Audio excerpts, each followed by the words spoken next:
Pemirsa, menjelang Lebaran biasanya banyak sekali kebutuhan yang harus kita penuhi. Utamanya adalah kebutuhan sandang, baik itu baju, kemudian perhiasan, sepatu, dan lain sebagainya. Nah, tapi kadang-kadang kita ingin menggunakan kartu kredit untuk mempermudah transaksi kita. Bagaimanakah caranya menggunakan kartu kredit secara bijak agar tidak over budget? Dan juga bagaimanakah sebenarnya kartu kredit ini harus diakali agar menguntungkan kita, justru bukan merugikan kita. Kita akan berbincang dengan pakar keuangan dan juga perencana keuangan, yakni Liquina Hananto. Mbak Liquina, selamat pagi.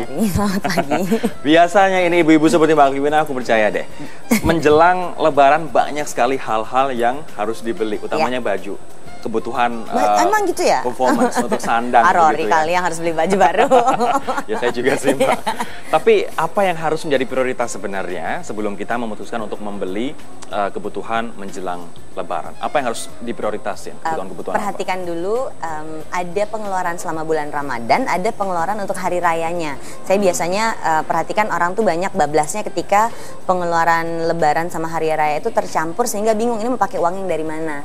Karena gini, kita ada gajian bulanan, terutama yang kerja sebagai karyawan ya. Ada gajian bulanan itu dipakai memang untuk pengeluaran bulan ini. Untuk yang hari raya, tunggu THR dong.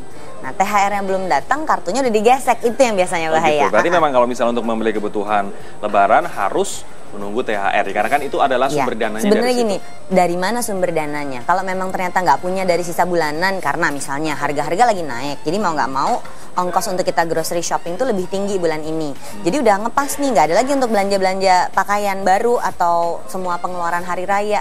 Ya tunggu berarti, jangan belanja dulu, tunggu hari THR yang masuk. Harus sabar dulu begitu ya. Kami juga bisa mengundang, kami juga mengundang Anda pemirsa untuk menghubungi kami di 02158304050 untuk berbincang dengan Liquina Hananto terkait dengan apa yang harus diprioritaskan untuk dibeli menjelang Lebaran dan juga bagaimanakah cara mengakali kartu kredit ini agar menguntungkan, bukan merugikan kita.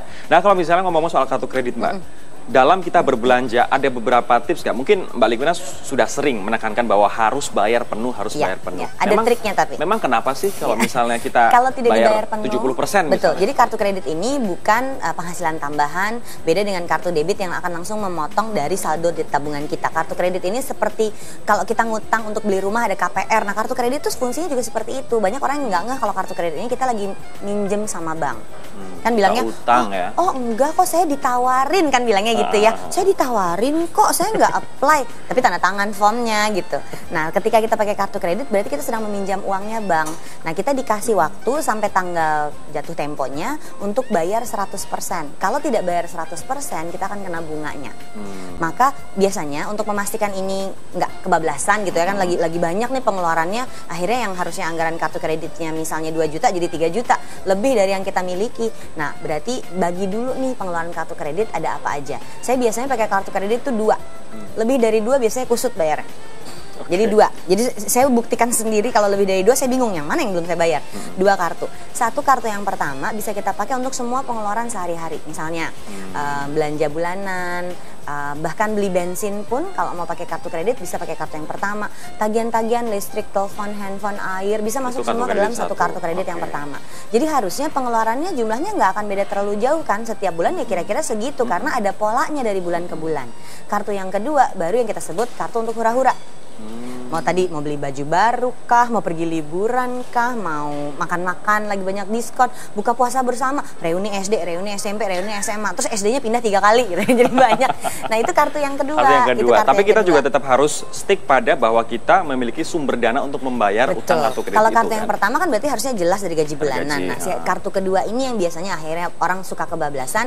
Tapi bayangin, masa sih kita nggak mampu bayar kartu yang kedua juga? Karena kalau sampai kita nggak lunasi 100%, buka puasa tahun ini yang udah kita gesek pakai kartu kedua baru lunas 3 bulan lagi, nggak lucu kan? Nggak lucu banget ya. Jadi hanya untuk bayar buka puasa. Biasanya makanya. Jadi biasanya saya nyiapin ada satu rekening khusus yang memang dipakai untuk semua pengeluaran yang tersier. Oke. Nah, itu untuk membayarkan kartu kedua. Berarti memang disarankan untuk punya 2 kartu kredit untuk kebutuhan pokok kita, kebutuhan sehari-hari, dan juga satu yang kalau kita mau agak membebaskan diri. Tapi kadang-kadang yang menjadi pertanyaan adalah bagaimana cara kita menentukan tanggal jatuh tempo. Tipsnya baiknya seperti apa? Setelah gajian atau mungkin di tengah-tengah bulan? Sebetulnya gini, harusnya saldonya di tabungan udah diem. Jadi sebetulnya mau gajian tanggal berapa aja harusnya nggak ada masalah. Yang sering kejadian gini, Kan biasanya kan gajian rekening cuma tanggal untuk lewat doang, Pak. gajian tanggal 25, kartu kreditnya dulunya tanggal 30. Tapi sebetulnya waktu kita gesek, di tabungan tuh nggak ada uangnya. Nanti bayarnya pakai gajian berikut. Nah, itu yang sebetulnya bahaya. Jadi kalau mau memastikan bahwa si kartu kredit ini pasti lunas juga, berarti seharusnya kita punya di tabungan kita uang 1 bulan gaji. Uang 1 bulan gaji. Saya biasanya sebutnya ini dana plus one, plus 1, supaya standby. Jadi mau gajiannya tanggal berapapun, ketika si kartu kreditnya jatuh tempo, kita punya dana yang memang siap untuk dibayarkan. Nah, berarti itu dana itu didapat dari kita menabung menyisihkan uang sehingga ada minimal 1 bulan gaji. Maka harus belajar menunggu, the power of waiting. The power of waiting. Mau nggak nunggu? Biasanya orang nggak mau nunggu. Kalau untuk jodoh mungkin nggak mau, tapi kalau untuk kartu kredit harus mau nunggu ya. Kami harus break terlebih dahulu pemirsa. Seperti biasa kami juga mengundang Anda untuk berpartisipasi dalam obrolan kami berdua di 021 58 30 40 50. Kami akan segera kembali.